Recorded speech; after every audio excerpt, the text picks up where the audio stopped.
work you do today, you will be paid in 3 months. So if you're not doing anything today, there's no pay in 3 months. Most agents spend generally 90% chasing business. I've flipped the model. I spend 80% that way, and it all comes down to gifts. 86% of my business is repeat referral, and I think that gift process is a massive part of it. Today, I'm with Darrel Patterson from Bestmove. Now, what makes Darrel so unique is his ability to create raving fans after every sale, which has led to 86% of his business coming from referrals and past clients. In this episode, you'll learn why Darrel spends 80% of his marketing budget on his past clients, the appraisal anniversary gifts he sends every year to his past clients, and the exact open home questions that turn buyers who are just browsing into appraisals. Right, let's dive in. If you're not getting appraisals, what am I doing today to get an appraisal? And if you can do those 4 things consistently, listings, appraisals, and solds will kick in. This episode is brought to you by Real Growth. If you're an agent who wants more listings, more income, and you want the exact strategies you can use to achieve success, you're in the right place. I'm Ben Hawkey, and this is the Real Growth Podcast. With the advent of technology, there's all sorts of ways of what is traditionally called prospecting.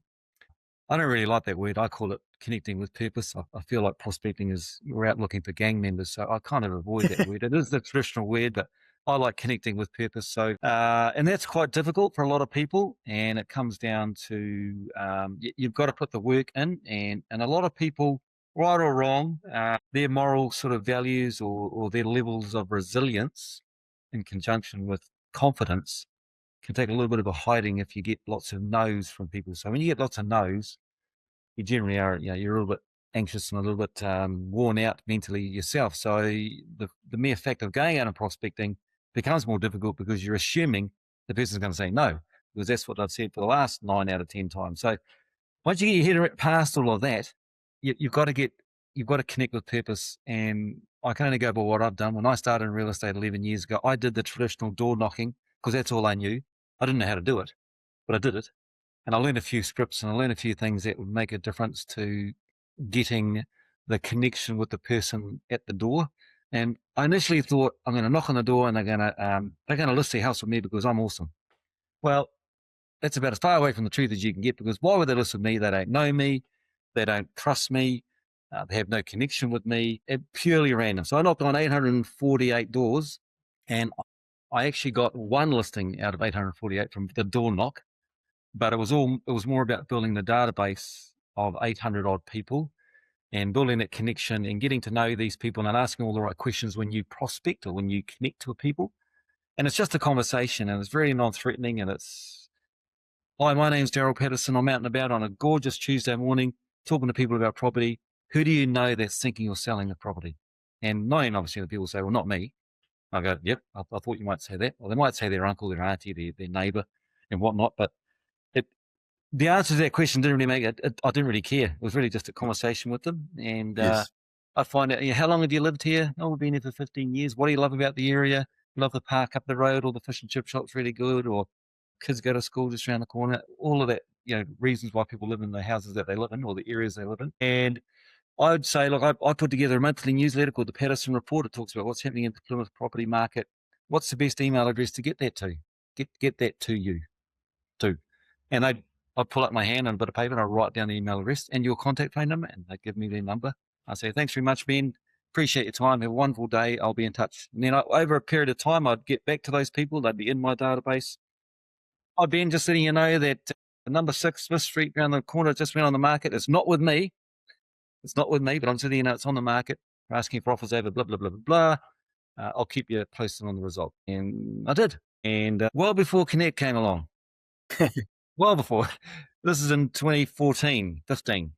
And I just did that, and that built my database. And I joined what's called the Tom Panos Gym in February 2015. And I found that really, really good for just little bits of daily inspiration, as well as what are the current agents across Australasia, what are they doing that's getting business? And it was all, of that time too. It wasn't some from 20 years ago. It was actually these guys are live in the trenches doing the biz, making it happen. And I really got a lot from that. And I learned how to change my script to that script I did use, The first script was when I knocked on the door. Hi, my name's Darrel. Do you want to sell your house? Well, no. And then the door got shut. So that prospecting didn't really work. So over time, and if you build enough connections with people and you build enough rapport, I mean, at the end of the day, all I am doing, I am a professional trust builder. That's it. Because people are going to do business with me if they trust me, connect with me, and ideally like me. That's kind of a nice thing, the likey part. Yes. But if they trust and connect, chances are we'll be able to do good business together. And that's my mission. And I thought once that a few years ago, I was going to write a book, how to build trust, how to go from zero trust to I'll lend you my toothbrush trust, which is pretty much the ultimate in trust. If you're That's lending the out your ultimate toothbrush, trust. that's pretty good level. And how to do it really quickly, because it could take years, it could take decades, it could take weeks, months, might even take minutes, seconds even, if you're pretty good at it. And not to sound misleading or not to be morally wrong. You've got to have an element of genuineness. You just got to be yourself. And I think real estate forces you to be the best person you can be. You just got to do it all the time. And that's probably the where people trip up. Yeah. And so that was really a weird if you're answer to starting your out question. again today, or you're talking to your team, are you still saying, hey, number one priority, build the database, I assume? Yep. Yeah. Yep. And then, and has the tactics and the strategies changed since then? Or you'd say, no, just door knock, or what would you suggest to the agents out there? Yep. Build I'd that suggest database? getting absolutely to build your database. I mean, if you don't like the database, you can come up with another word, but build up a database that is, and this is the Tom Panos line, a database that is fit and not fat. Because you can have 3, 4, 5, 10,000 people in your database, but if they lack if they're missing the important contact information, it's really just a bunch of names that just fall into an abyss of no nurturing, which is a big part of where Connect come in. And I mean this. So, because what I struggle with a database, certainly in the early years and up until probably quite recent actually, is yes, I have a database, yes, I have connections, but nurturing that list is really time consuming and somewhat difficult. So I would, if it was me, if I was talking to myself starting in real estate now, I'd be nurturing and getting a great database using the door knock method, because I know it works.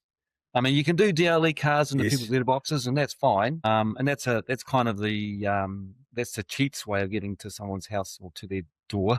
But as my brother, who's also in real estate, told me once 10 years ago, letterboxes don't talk back. So go and find a human that owns that letterbox and talk to them, because that's how you build a connection with that prospector. So I would do that.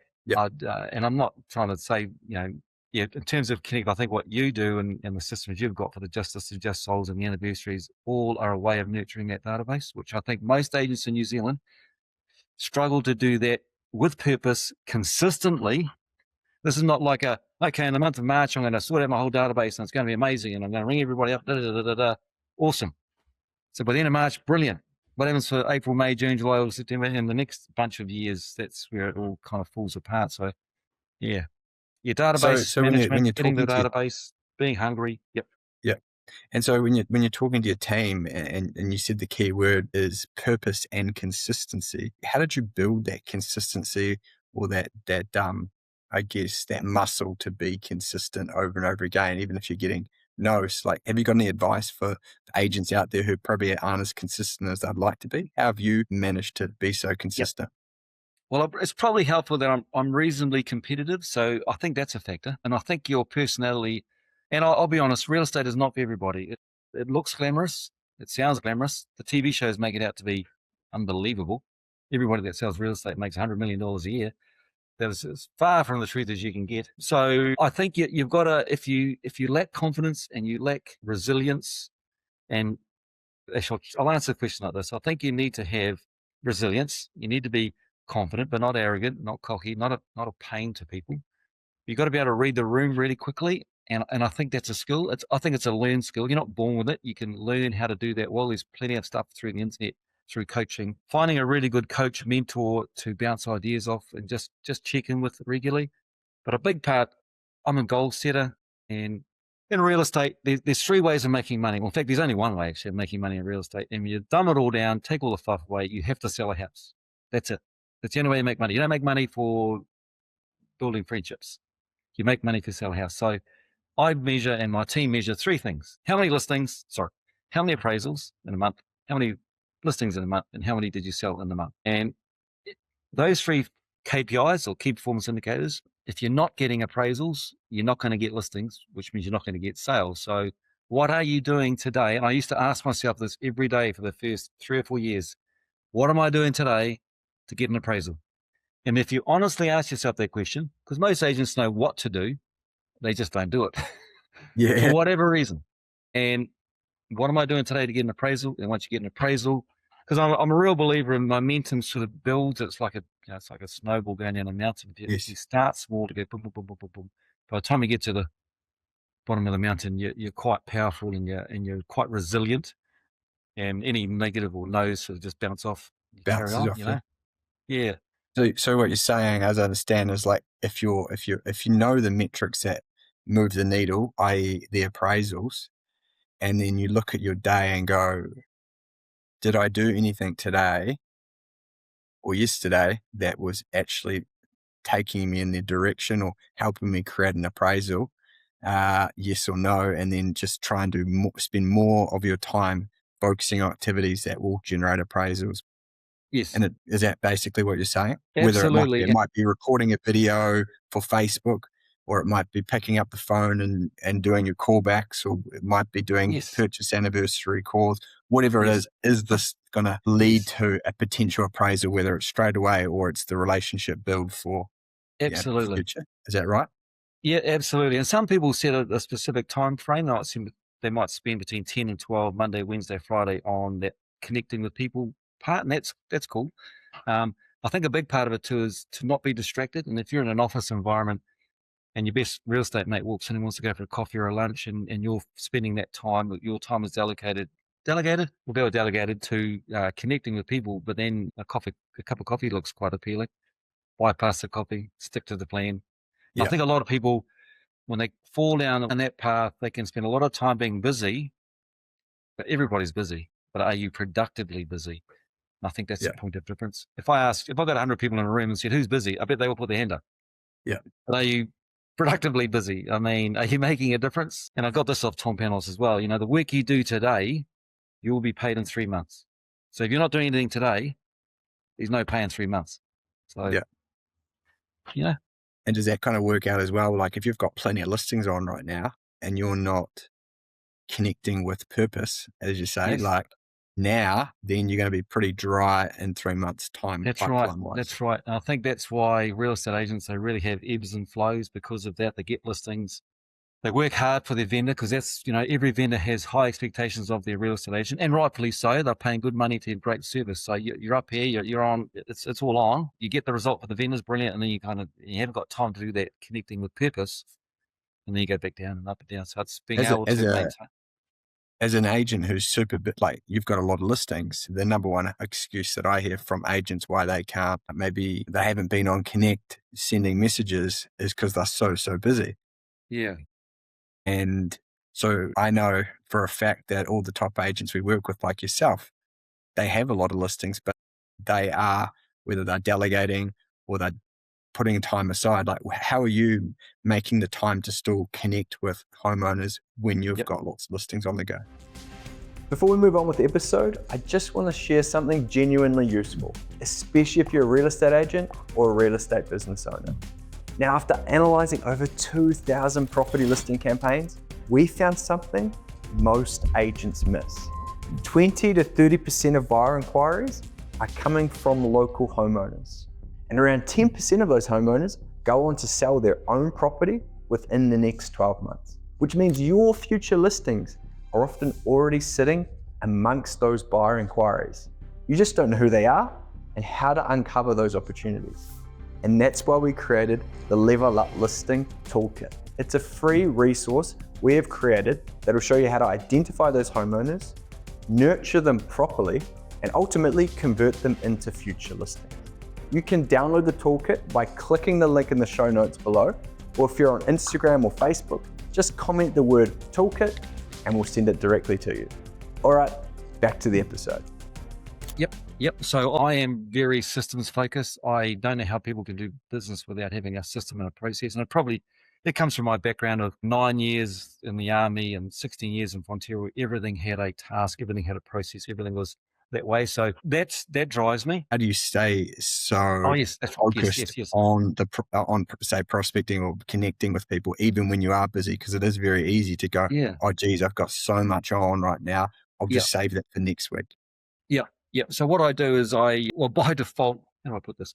I am to an extent an attraction agent, which sounds a little bit corny when I say it like that out of my own mouth, but I don't necessarily have to chase the business anymore, probably because of that gift process we talked about earlier. So my active connecting with purpose is every person interaction I have now when I host an open home or I take a buyer to a property, I am on my, for wanting a better words, I'm on my best behavior. My number one Darrel is turning up with this person. So whether they buy the house off me or don't buy the house off me, I've got a connection that one day when they do need an agent, um, I'm going to be their guy. So I'm just constantly doing that. I don't have a targeted time frame each day on connecting with purpose. I just do it with every person I meet. And it could be at the local fish and chip shop. It could be at the park kicking a soccer ball. It could be washing my car and someone walks past. And I think I have this, I don't know if it's a knack or a skill or personality, probably all of them actually. I'm not afraid to talk to a stranger and ask genuine questions and actually find out about them as opposed to, and I said, we've got a little bit of a distraction. There's a little tiny kitten in the road. No worries. There he is. He's just going to go out the door. That's my wife with it. We just got a new Yeah. tiny little kitten. Yeah. So yeah, that's how I do it each day.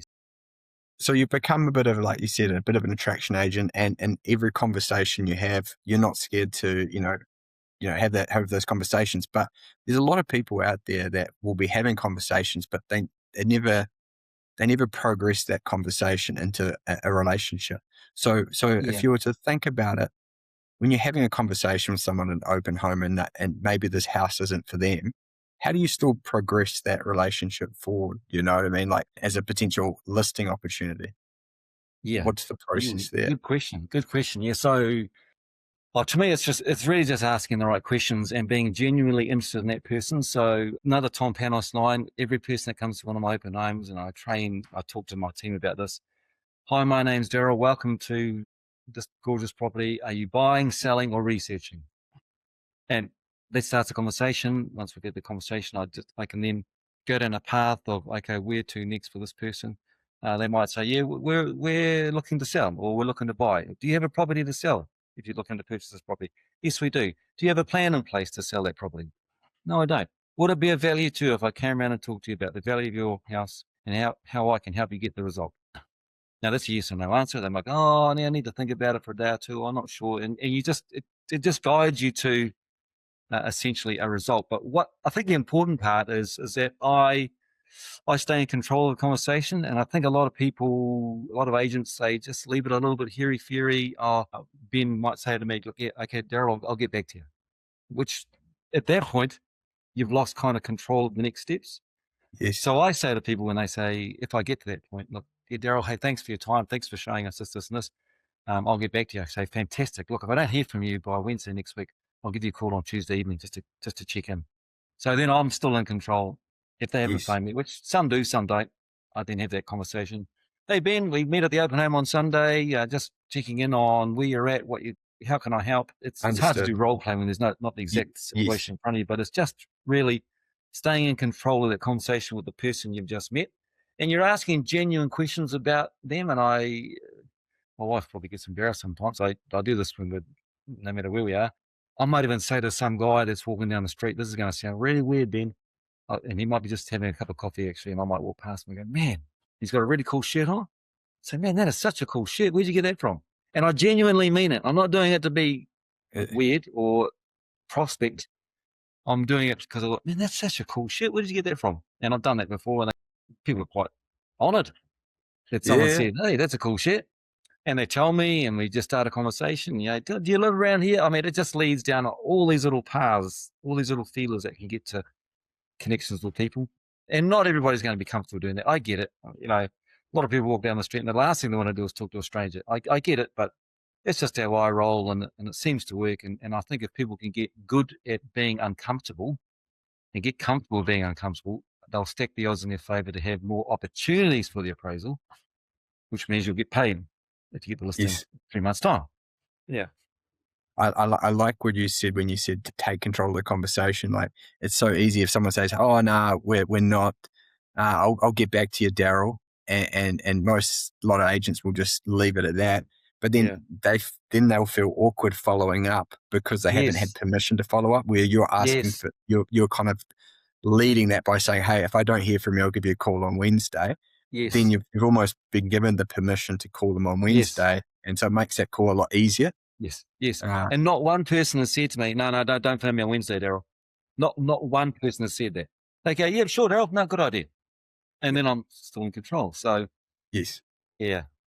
Yeah. So one of the things I'd like to carry on. So you talked about right at the start, but we weren't recording then. So you talked about a lot of agents are focusing forward and focusing on marketing that is trying to create like instant business or now business. Can you explain your approach to Sure. where you invest a lot of your marketing dollars? It's not just always looking forward, it's Yeah. other parts. Absolutely, Ben. Yeah. So I call it world-class communication strategy. Just a funky name I came up with. And it's easiest to explain if I just use my hands. Like, this is today, that's tomorrow, that's yesterday. So most agents will have some sort of a marketing budget for themselves to be marketing, not vendors marketing, but their own marketing for themselves. Because I think when you first start in real estate, you've got to have some money aside. No matter what that amount is, it's a number you have to have. You have to have something. So what most agents do is, if you're looking forward to tomorrow, they are chasing the business. And what I mean by that is and none of this is bad. They are chasing the business. They are sponsoring sports teams. They putting their name on the radio. They are marketing themselves through the newspaper. They support charities and organizations. They spend time at the local golf course when there's a working bee. All good stuff. A lot of that is money orientated, except for the time factor, which is another subject. So they spend generally 90%, if not 100% of their money chasing business. I've flipped that model, and I thought, well, over here, the people I've done business with, generally we've built a connection, which is a weird thing about real estate, because you kind of have quite an intense relationship bonding process over marketing and negotiating and selling a property. It can be emotionally quite a roller coaster. You've actually built some really close relationships with these people. Why not support them? So what I do is I flip the model. I spend 80% that way behind me, 20% that way. And what I do is I have, and it all comes down to gifts, which is Gifts. it ultimately is, it's connection with purpose. So on the settlement day, I have a $75 gift box that people can buy, and most agents will supply some sort of a gift on settlement day. That's quite normal. I bougie it up a little bit by giving the vendor and the buyer an opportunity to pay that $75 forward to a local organization that helps people that are going through some really, really tough times, or they can take the gift box. And there's absolutely no judging. At 84% of people pay it forward. That's really interesting. I think that's a really cool Yeah. dynamic of our society. That's really quite cool. And then a week later, they get a cafe voucher at a local cafe. That's $40. 3 months later, they get a $15 voucher for a coffee and a piece of cake. And 12 months later, on the anniversary of their purchase and sale, they get a $100 voucher at a local brewery in town called Shining Peak, which is really, really nice. Nice beer, nice food, nice company, brilliant service. And I do that for 8 years. Now, the reason why I do 8 years is because that's the average time that people hold on to a house in New Plymouth. So it's a little bit strategic. It's a little bit deliberate. And yeah, and I do that. And I think the part that most people don't do, a lot of people might do that first 12-month stuff. Actually, no, they probably don't. No, most agents just give out a gift on settlement day. That's what most agents do. That's it. So Yeah. that first 12 months is pretty cool, but I do it every 12 months. And yeah, look, of course, there's some deliberateness about it. It is marketing, and I am trying to keep myself as front of mind for these people. Now, I've been doing it for 5 years, and when you get to year 4 and 5, and I still see these people on the streets, and what's really cool is when I know they've used my voucher, and I've got an electronic system, which is super cool. Rather than going and buying a whole bunch of traditional bits of paper voucher, I have an electronic system with all of these vendors, the cafes and the restaurants and whatnot. that's a priority to get set up. So I know when I've spent that voucher because I get the bill. I then send them an email, say, hey, hope you enjoyed the meal. All the best. Talk to you soon. So there's another little tiny follow-up connecting part in there. And I found that really effective. And between 84 and 86% of my business is repeat referral. And I think that gift process is a massive part of it. Yeah. So that's what I do to nurture those past clients. that's it, nurture. Yeah, nurture. So just expanding on that a little bit more. So you're doing it with the people who bought the home as well as the person who sold the property. Yes, that's right. Yes. Who sold the property. And then you're doing obviously the on settlement 3 months, 12 months, or on settlement 1 week, 3 months. 1 week, 3 months, 12 months. And then how are you delivering that every 12 months? Is it an email? Is it a letter? How does this electronic system work? What system are you using? Yep. So in our CRM system, we use Eagle, and I have it's heavily automated, which I love. If you're a process person, automation is so, because if you don't have all this stuff automated, your brain goes into mushy mode and end up being chaotic. And then by default, you're not present with the person in front of you. So that's why systems are so important. So I have an electronic system that tells me that Mr. and Mrs. Smith bought 14 Darrel Road 3 years ago. It just pops up on my system. I get my EA Marie we have a templated up letter, an email with an electronic voucher attached to the bottom of it. And in our voucher process, we're essentially telling the client, do not need to print this off. Just go to the restaurant, produce your phone, show them the voucher. There's a little code number in there. They register that into their system. The staff register that into their system, and then I get sent an invoice. It's so cool. It's such an awesome way of doing that. I used to go and buy traditional vouchers at a lovely restaurant in town. I'd buy $1,000 vouchers. That's $1,000 that I have to pay for up front. Hadn't given them out yet. I'd give them away. And then I get a phone call from someone 2 months later going, oh, Darrel, that voucher you gave me, I lost it. Can I get another one? I go, well, yeah, okay, well, I paid for it. So I have to get, So that's really complicated. So I only pay for the voucher that gets presented, and it's all electronic, and it works really system. So it works really well. I get the invoice back. I then get Marie to reconcile it, because there is a risk if you've thought about this a little bit longer, there is a risk that the person might use that again, that voucher, because it's on their phone. It's not a piece of paper you're handing over to the restaurant and they take it away. You might use it again. So what I do, they tell me the voucher numbers that have all been used today. I pay them. I then give that list of numbers to Marie. She then reconciliates them to make sure that they've used that voucher. And if it does pop up again, I've told all of the cafes and the restaurants around town, if this person does come back again, I'll pay it. And I'll have a conversation with that person. Hey, you've used it twice. And you know what? In 5 years, no one's done it. No one's used it more than once. Yeah. And so with does the cafe and the restaurant, do they need to have a special system, or do you just set that up for them? How does it work? No, they don't have to have a special system. No, they don't. No, they just, it's business for them too, of course. So they can work it around. It might be hard no, they just use an electronic tool system. They train their staff. I've sat down with their staff when I first introduced, say, this is the concept.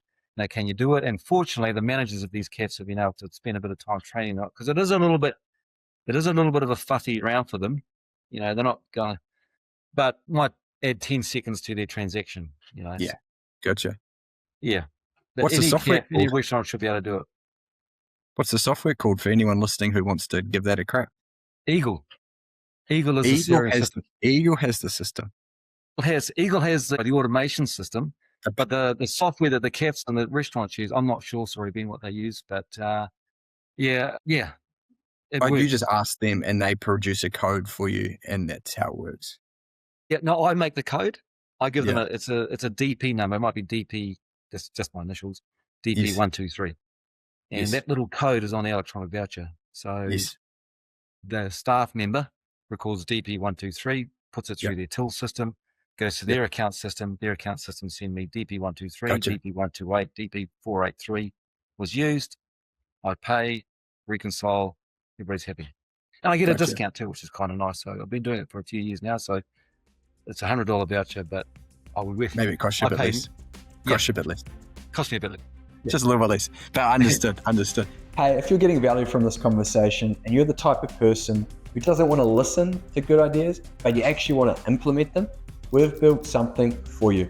Every podcast we record, we pull out the key strategies and turn them into done for you action plans, scripts, and templates. So instead of frantically scribbling notes or telling yourself, I'll come back to that later, and never doing it, we're giving you the actual tools to go and implement what you're hearing right now.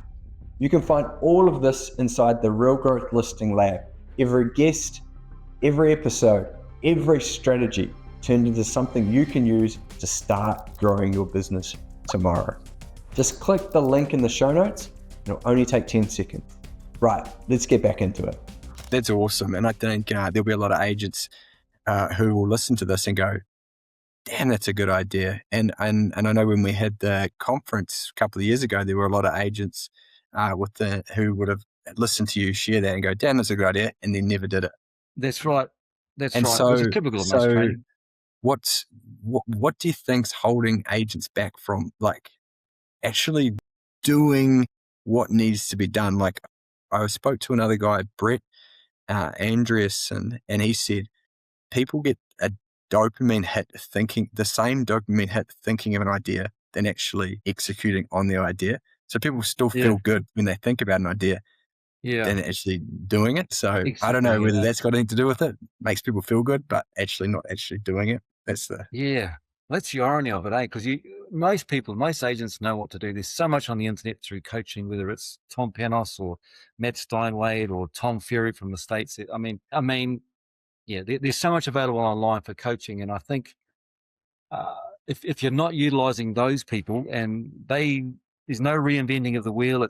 I know there's funky AI stuff that can be used now, and I use it, and most agents do, but I still think there's that element of people connection. But the reason why I think most people fail is they don't start with a real purpose. And if you've got some goals and be realistic with yourself and get some mentoring on it. How many appraisals what am I doing today to get an appraisal? What's my goal for the week? What's my goal for the month? And if you really dumb it down to that's the goal, you've then got to match the activity to meet the goal. And if the activity you're doing isn't getting the goal, that's probably the wrong activity. So tweaking, tuning, speaking to an agent you respect. There's a guy that has got nothing to do with real estate. He's a businessman in New Plymouth that I quite often have a coffee with and just bounce ideas around and just think a little bit sort of higher level stuff, not necessarily that it's not about a sale and purchase agreement. It just puts your head in a different sort of stratosphere of thinking. Yeah. But the fundamentals are be resilient, be confident, read the room, be present, and listen your butt off, which most agents don't do.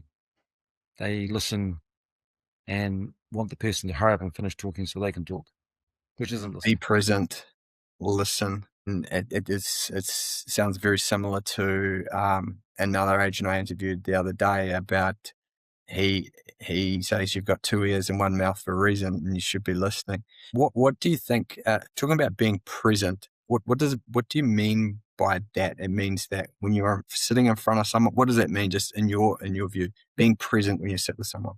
Yeah, I think you're truly present if, and this is a funny analogy, I think you're truly present if you're sitting down in a cafe or in someone's house and having a conversation and there's a fire going on 5 meters away, you don't know the fire's there.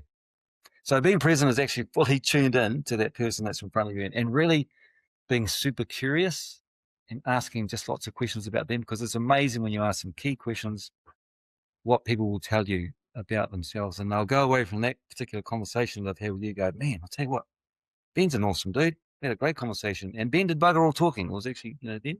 So I think, being super curious and genuinely wanting to know about this person, because as I said earlier, our job is professional trust developers. And when you develop trust and you have a connection, people will tell you all sorts of stuff about their life, good and not so good.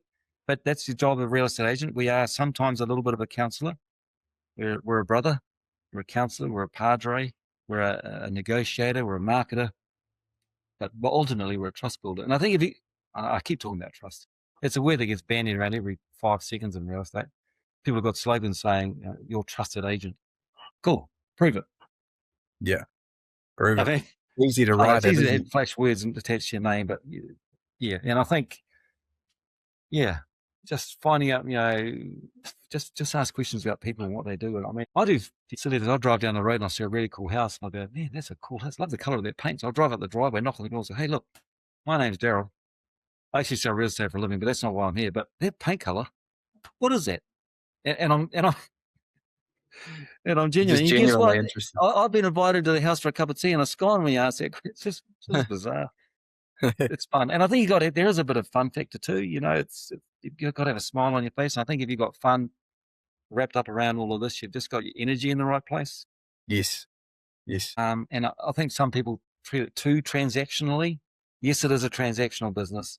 Yes, you only make money when a sale and purchase agreement is signed and everybody's happy and it's settled or gone unconditional. Yes, I get that. But there's got to be a bit of fun and a bit of, and you know that when you read the room, because sometimes you can read the room and the person you're talking to doesn't want any fun.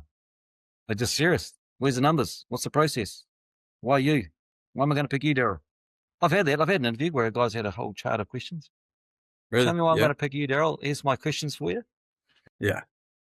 So read the Good. room. I loved it. It was awesome. I loved it. I thought, wow, this is good. Because it actually tests you to see, because he'd asked me questions like, in the last 12 months, Darrel, how many houses have you sold above GV? Great question. Good question. And I could rattle out those numbers. And I think that's another important part, Ben. I know I'm doing a lot of talking here.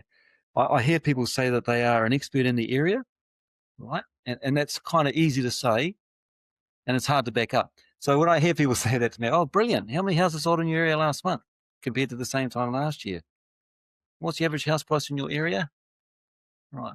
And how many people own a home in your area compared to rent a home? And they don't know the answers. So I say, so you're the expert? Which is a little bit cynical, a little bit sarcastic. But if you want to be an expert in the area, which I think is really important, you got to know your numbers.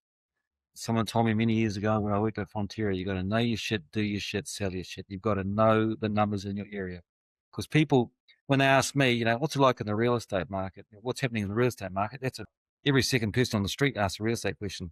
Ask the real estate agent that question. Some agents would say, oh, it's a bit up and down. It's pretty good. The sun's out and your numbers are all right.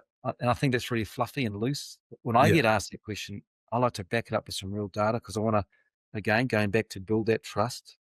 And I think people expect a more substantial answer than fluffiness. So I say, look, actually, that's a great question. Currently, because I know my numbers, it was 138 houses sold last month in New Plymouth. Compare that to the year before. There's 124. And over the course of the year in New Plymouth, there were 1,759 houses sold, which is 4% more than the same time last year. And our average house price went up from $738 to $767,000 a year. When I started in real estate, the average house price was $314,000 in November 2014. And you go, wow. So and then it just starts another conversation. So yes. And so what are you doing to, have you got a bit of a system around, once a month you're putting these numbers on a piece of paper or in a chart, just so you can kind of get your head around it? Because I do. What are you doing?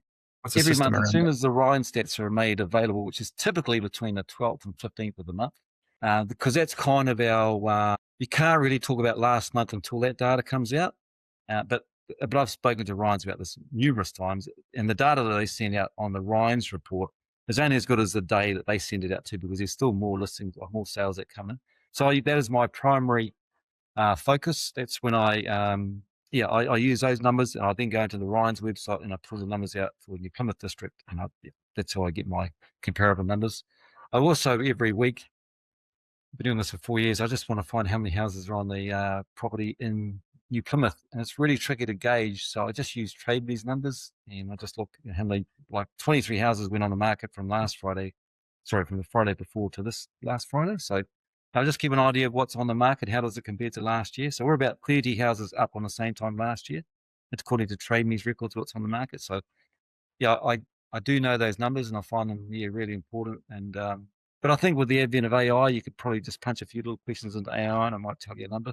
Yeah. But I'm also wary that I use AI as a guide, not the be all and end all of numbers. It's just a guide. But the Ryan's numbers are good. They give you the right data. Yeah.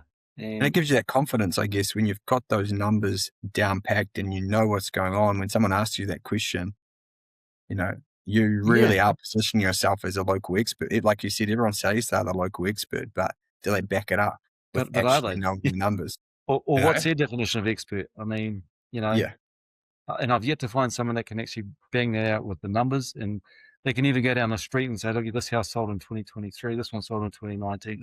And I go, wow, yeah, you're on it. That's awesome. Yeah. Awesome detail. And all of these things I'm talking about, you got to kind of jam into your day, and everybody's got families and kids and other things outside of life. And Yeah. you're constantly juggling. Someone asked me the other day, actually, do I ever turn off in real estate? Which is an interesting question. And Yeah. I might ask the same thing of you, Ben. And I think anybody that's self-employed, whatever they do, whether it's a bakery or selling real estate, and I came up with an answer that I never really turn off in real estate. I just turn the volume down. You never go. Yeah. It's just That's a not, good analogy. you just turn the volume down a little bit or down a lot. You never turned off. And and that's true. And when you're overseas on holiday, the volume's down. Yes. It's not off. It's just down. Not off. Yeah. I think it's a and I great think you'd analogy. agree, Ben. Yeah. It's So- hard to go on holiday and completely switch off. It's turn the volume down as much as you can, but it's You're never off. hey? You're never off. And I think, I think that's important too, that which kind of leads into being present with people too. So when when you're present, the volume's up, and I think when you're present, when you're truly present, you're not thinking about the appointment you got next or the one you had before. You're in the moment with the person that's in front of you or the people that are in front of you. And I think a lot of people struggle with that part, staying present, because they lack systems and they have chaos in their life. Yeah, too hard. You burn out. And I use the analogy of meds. So people have to take their meds every day, whether you're in real estate or not, actually. This is just a life little hack that I didn't make this up. Some bright person, I've read it somewhere or someone showed me. So MEDS is an acronym, MEDS. So if every agent did this, I think they'd stack the odds in their favor to double their income. M, meditate. Some people find that a bit funny. So chill out, go for a walk, chill out, take time to yourself. Find a place to breathe, as one of my friends would say. That's important. E is for exercise. And for me, that's a daily thing. I do that every morning. I get up at 5:15 in the morning, and I'm doing something, whether it's a erg row, it's a run, or it's playing speed golf, or it's a strength routine. I do something for about an hour, 45 minutes to an hour. And that really does, if I could use the analogy, that does fill my cup of energy for the day. Diet, that's a given. I mean, everybody talks about diets, but diets by default have a beginning date and an end date. So forget that part. It's beginning now, and it's forever until the day you die. This is I'm going to eat. This is my eating lifestyle. Very easy to say, and it's easy to cheat, and cheating's fine. You just don't do it every day. So diet. And the last one, which is probably tricky for a lot of people, particularly if you are self-employed, is sleep. And it does so much good for your body that it's probably underrated. But getting somewhere between 6 and 8 hours a night is pretty good. And if you can do those 4 things consistently, I think your energy level is good. Your ability to connect is good. Your ability to build trust is good. Darrel, just for people listening to this episode, if they walked away only remembering one thing, what would you want it to be? One thing. Oh, crikey. Okay. Nurture your database. And I think if you do that well, that will help build your energy, and you'll be in the zone. Nurture your database. Before we finish, here are 2 simple actions you can take following today's episode. First, if you're a real estate agent focused on growing your real estate business, and you'd just like some clear guidance on what marketing and prospecting systems you should be focusing on so you can list more properties, make more money, and ultimately build a sustainable long-term real estate business, simply click the link in the show notes and book a marketing roadmap call with either myself or the team.